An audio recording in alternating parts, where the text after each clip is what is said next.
según la medida de fe que Dios les haya dado. Así como nuestro cuerpo tiene muchas partes y cada parte tiene una función específica, el cuerpo de Cristo también.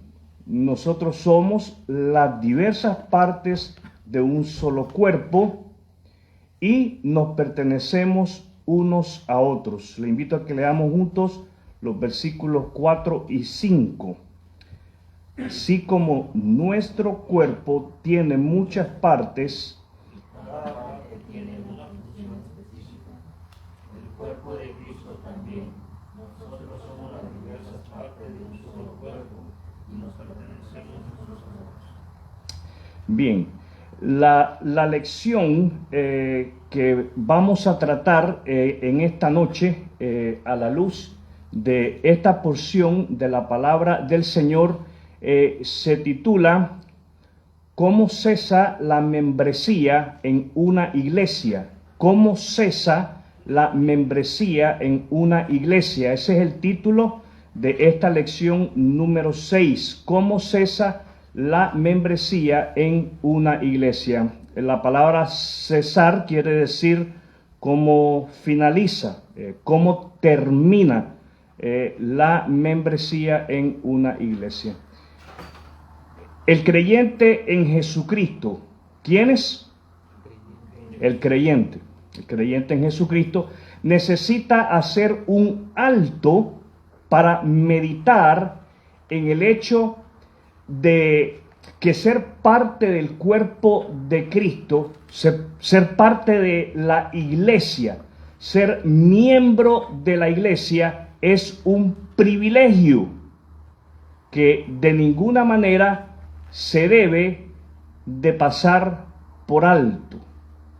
Entonces, en esta noche quisiera que fuésemos animados a detenernos a meditar sobre el privilegio que se nos ha dado al confiar en Jesucristo, a ser parte de su cuerpo. ¿De qué somos parte? Somos parte de su cuerpo. Fíjense bien lo que nosotros leemos aquí a partir del versículo 4 en el capítulo 12. Así como nuestro cuerpo tiene muchas partes, cada parte tiene una función específica. En otro versículo, el apóstol Pablo dice que hasta la parte más pequeña de nuestro cuerpo ocupa un lugar importante en el cuerpo. Usted no puede imaginarse las partes con las que cuenta su cuerpo. Son muchas. Pues así es la iglesia. La iglesia consta de muchas partes. Y cada miembro, cada creyente tiene una función específica, cumple con una función detallada dentro del cuerpo. Fíjense bien, ahí al comenzar el verso 5, Pablo dice, el cuerpo de Cristo también. ¿El cuerpo humano tiene muchas partes? Sí, tiene muchas partes. Bueno, el cuerpo de Cristo también, dice Pablo, la iglesia. La congregación, se lo decía el otro día, cada vez que tenga la oportunidad se lo voy a estar recordando. Si alguien se acerca a usted y le dice que no es necesario congregarse, esa persona está diciendo algo sin conocer lo que la palabra de Dios dice en relación a lo que los creyentes debemos de estar haciendo. Los creyentes nos debemos de congregar, nos debemos de reunir, nos debemos de juntar. ¿Por qué? Porque formamos un cuerpo. ¿Qué formamos? Un cuerpo. Y no es el cuerpo nuestro, es el cuerpo de Cristo. Cristo es el tronco. ¿Se acuerdan cuando estábamos en la primaria y estudiábamos las partes del cuerpo humano? Y se nos decía el tronco. Tenemos el tronco y en el tronco están pegados los brazos, las piernas, la cabeza. pues Cristo es el tronco y nosotros estamos pegados al tronco. Amén. Nosotros somos las diversas partes de un solo cuerpo. Diversas, muchas partes de un solo cuerpo, y nos pertenecemos unos a otros. Y yo quisiera, si usted quiere, si usted puede, en su Biblia subraye esta frase al finalizar el versículo 5. Nos pertenecemos unos a otros. Creo que asimilar esta frase hace una diferencia en el creyente, en cómo él trata a la iglesia.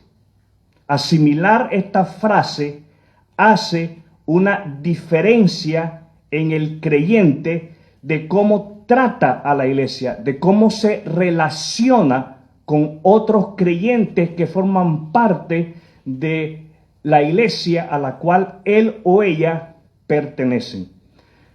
Asimilar tiene que ver con abrazar. Asimilar tiene que ver con creer. Asimilar tiene que ver con aceptar. Entonces, lo que les estoy diciendo es que esta última frase en el versículo 5, nos pertenecemos unos a otros, al asimilarla, al aceptarla, al creerla, al abrazarla, al recibirla, al vivirla, cambia nuestra actitud como miembros que pertenecen al cuerpo de Cristo. Entonces, en su Biblia, subraya en amarillo, en verde, en color naranja, en azul, en el color que a usted más le parezca, nos pertenecemos unos a otros. Es necesario, entonces, aprender acerca de cómo es que cesa la membresía en una iglesia. ¿Por qué es necesario aprender de ello? Porque ser miembro de la iglesia es un privilegio que no debemos dejar de pasar por alto. Es un privilegio. Como punto número 1, vamos a hablar de cómo cesa la membresía en una iglesia. Quiero recordarles que estos no son sermones, son estudios. Los miércoles estamos viendo estudios sobre doctrina bautista. Entonces vamos a ver cómo es que cesa la membresía en una iglesia. La membresía en una iglesia cesa de 3 maneras. La primera es por medio de la muerte. Los muertos no pueden tener lugar en ninguna congregación terrenal de los santos. Entonces, una persona se muere, automáticamente nos lleva a borrar el nombre de esa persona del cuaderno de membresía de la iglesia. Número dos, la membresía de la iglesia o en la iglesia cesa por exclusión. ¿Cómo cesa? Por exclusión. ¿Cómo cesa? Una iglesia tiene el derecho, según las Escrituras, a la luz de la palabra de Dios, y está obligada a excluir de su fraternidad a cualquier miembro que sostenga doctrinas heréticas. ¿Qué son doctrinas heréticas? Bueno, Cristo no es Dios. Eso va en contra de la doctrina fundamental cristiana. Eso va en contra de la doctrina fundamental evangélica. Cristo es Dios encarnado. Entonces, una persona que tiene doctrinas heréticas debe de ser excluida de la confraternidad. O una persona que está viviendo en contradicción con su profesión cristiana. Dice, soy hijo de Dios, pero vive como viven los que no son hijos de Dios. De ese tema vamos a estar hablando más adelante en la lección, creo que es en la lección 39, 40, 42, por allá arriba, que es el tema sobre la disciplina en la iglesia. Y la tercera manera como se cesa la membresía en la iglesia es por transferencia. ¿Cómo cesa la membresía en una iglesia? Por transferencia. Las cartas de transferencia se otorgan a los miembros que las solicitan. Si un miembro se va a mudar de ciudad y quiere una carta de transferencia, se le da la carta de transferencia. Es más, cuando en el pasado que hemos tenido miembros que se han mudado de ciudad, siempre que ha estado en mi capacidad, yo le busco una iglesia. ¿Se acuerdan, verdad, familia Colmenares?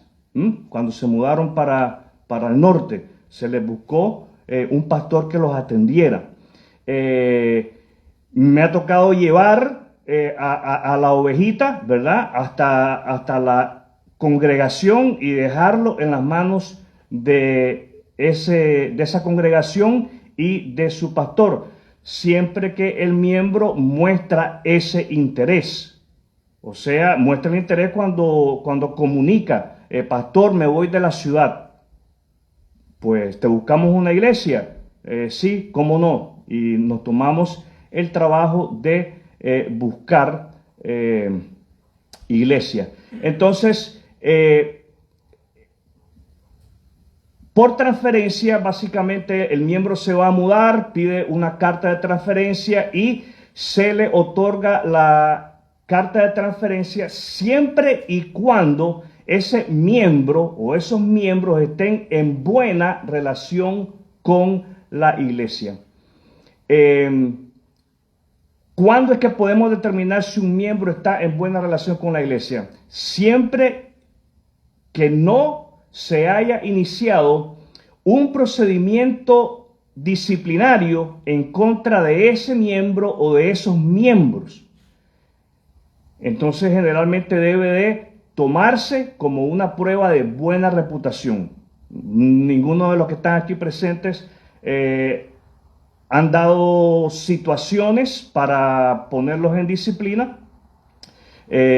Entonces, usted dice, pastor, me voy a mudar. Bueno, necesito una carta de transferencia. Se le hace la carta de transferencia.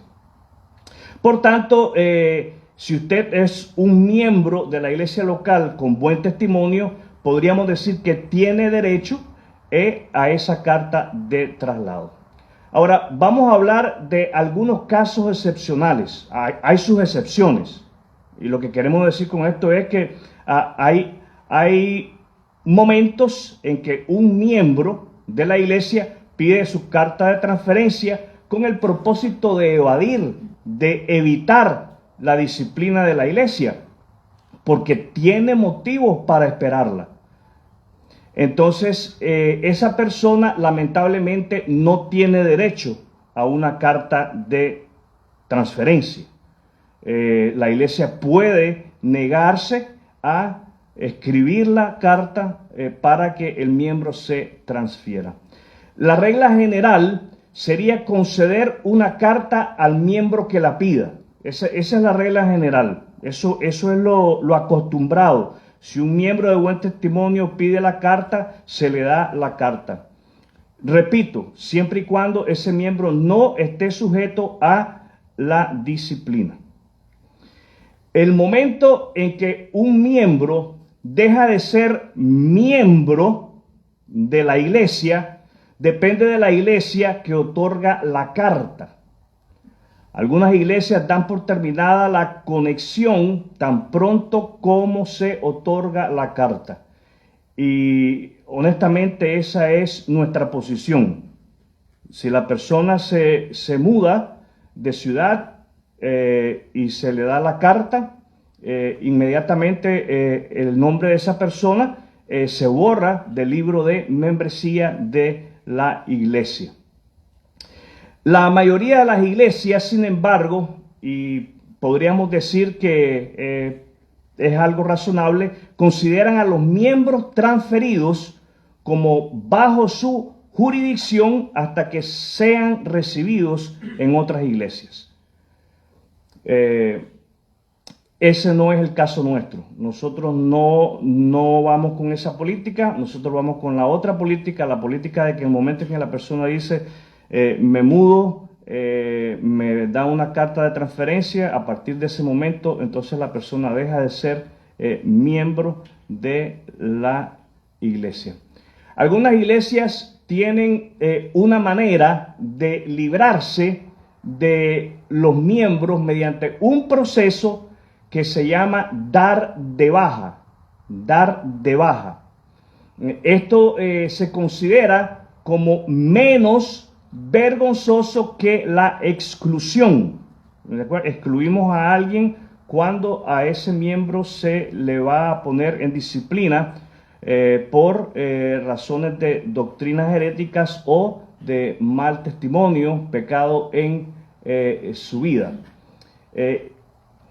Así que se considera que es menos vergonzoso dar de baja a un miembro que excluir al miembro, y se recurre a este método de dar de baja principalmente en el caso de miembros que por mucho tiempo o voluntariamente se ausentan de las reuniones de la iglesia, o sea, se ha ido y no se sabe nada de ese miembro. Se dan casos así, se dan casos en que la persona viene y se desaparece y nadie sabe. Nadie tiene razón de qué pasó con la vida de esa persona. Entonces, pues es apropiado darle de baja a esa persona, borrar el nombre de esa persona de la membresía de la iglesia. El proceso de dar de baja difiere de la exclusión. Queremos decir que es diferente solo en la forma en cómo se hace, ¿ok? No en sus efectos. Es decir, tanto a los que se dan de baja como a los que se excluyen dejan de ser miembros de la iglesia. Ese es el efecto. Se le da de baja, deja de ser miembro de la iglesia; se excluye, deja de ser miembro de la iglesia. La diferencia consiste en cómo se hace, ¿verdad? Algunos de ustedes tal vez han estado cuando se ha puesto en disciplina a alguien y pues es algo doloroso, es algo vergonzoso para el miembro que se expone y también para la misma iglesia. Puede decirse también que los miembros que habitualmente se apartan de la casa de Dios merecen la exclusión. ¿Quiénes merecen la exclusión? Los que se apartan de la casa de Dios, ¿ok?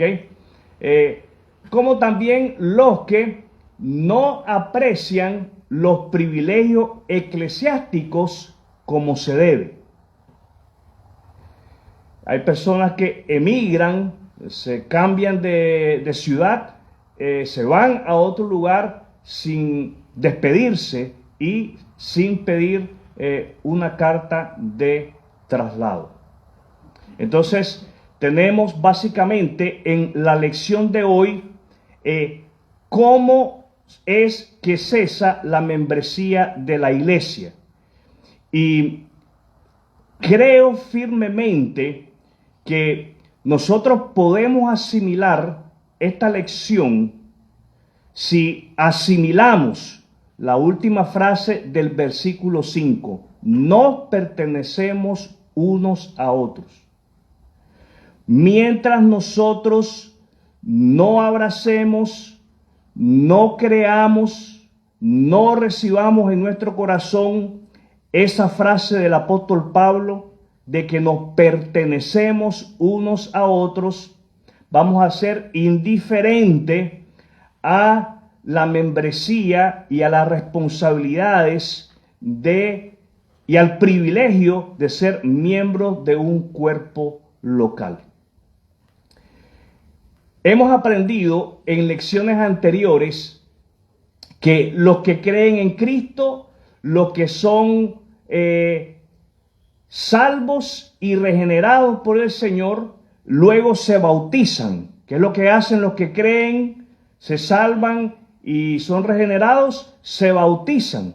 Dan testimonio básicamente de una vida nueva. Dan testimonio de que han muerto juntamente con Cristo, han sido sepultados juntamente con Él y que ahora viven una vida nueva. Cristo vive en ellos. Entonces estos, como en el caso de ustedes, son añadidos a la iglesia.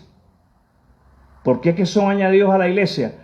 Porque creyeron en Cristo como el único y suficiente Salvador, porque fueron regenerados por el Señor, porque dieron testimonio públicamente a través de las aguas bautismales. Entonces se añaden a la iglesia.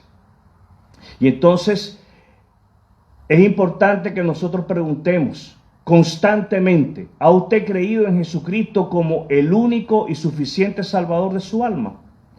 Si usted no ha creído en Jesucristo como el único y suficiente Salvador de su alma, es importante que se detenga a meditar sobre el significado del nacimiento, de la muerte, de la sepultura y de la resurrección de Cristo. Tiene que hacerlo. Hágalo en oración. ¿Cómo debe hacerlo? En oración. Y pídale a Dios que le dé un corazón arrepentido para que usted pueda volverse a Él por la fe en Jesucristo. Solo hay una forma como todo hombre puede volverse a Dios, y es en arrepentimiento por la fe en Cristo. No hay otra manera. Usted se arrepiente, usted pone su confianza en Jesucristo como el único y suficiente Salvador, Él le salva, Él le regenera, usted se bautiza y usted entonces recibe el privilegio de formar parte de la iglesia, de formar parte del cuerpo de Cristo. Ahora vamos a hablarle a los creyentes, vamos a hablar de los pasos de acción. Primer paso de acción: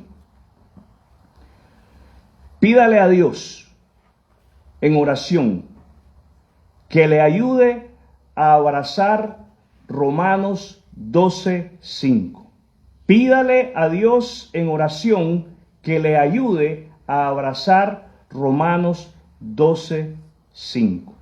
Nos pertenecemos unos a otros. Paso de acción número 2. Paso de acción número 2.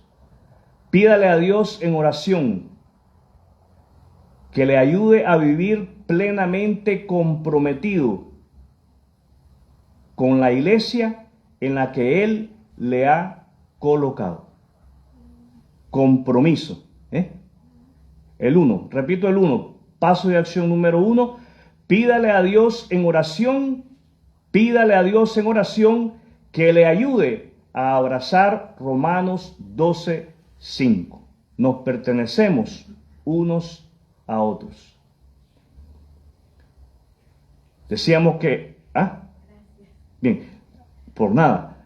Gracias por preguntar. Decíamos que asimilar esta frase nos va a ayudar con nuestra actitud en cómo nos relacionamos con otros creyentes. El paso de acción número 2 es: pídale a Dios en oración que le ayude a vivir plenamente comprometido con la iglesia en la que Él le ha colocado. Y el paso número 3, paso de acción número 3. Pídale a Dios en oración, pídale a Dios en oración que le ayude a animar a otros en su compromiso con la iglesia de Cristo. La iglesia es de Cristo, el cuerpo es de Cristo, Cristo es la cabeza del cuerpo. Y es importante que nosotros nos mantengamos animados. ¿Cómo nos debemos de mantener? Animados. El creyente se mantiene animado por medio del estudio de la palabra de Dios. Tenemos nosotros, mis hermanos, la obligación de alimentarnos espiritualmente. Y esto lo hacemos a través de la lectura de su palabra. Es importante que usted lleve un plan de lectura anual.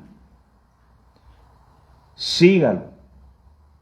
El plan de lectura que estamos llevando este año está sencillo, pero edificante, fortalecedor, renovador. Esas son las razones por las cuales debemos de dedicarnos a la lectura de la palabra de Dios, para fortalecernos, renovarnos y mantenernos animados. También nos mantenemos animados a través de la oración. ¿Cómo nos mantenemos animados? A través de la oración. La oración es algo que debemos de practicar, debemos de formarnos el hábito de hacerlo en privado y de hacerlo también en comunidad, como iglesia. Así es como nos vamos a mantener animados. Pues el paso número 3 es pedirle a Dios en oración que te ayude a animar a otros en su compromiso con la iglesia de Cristo. Quiero cerrar haciendo lectura a Romanos 12,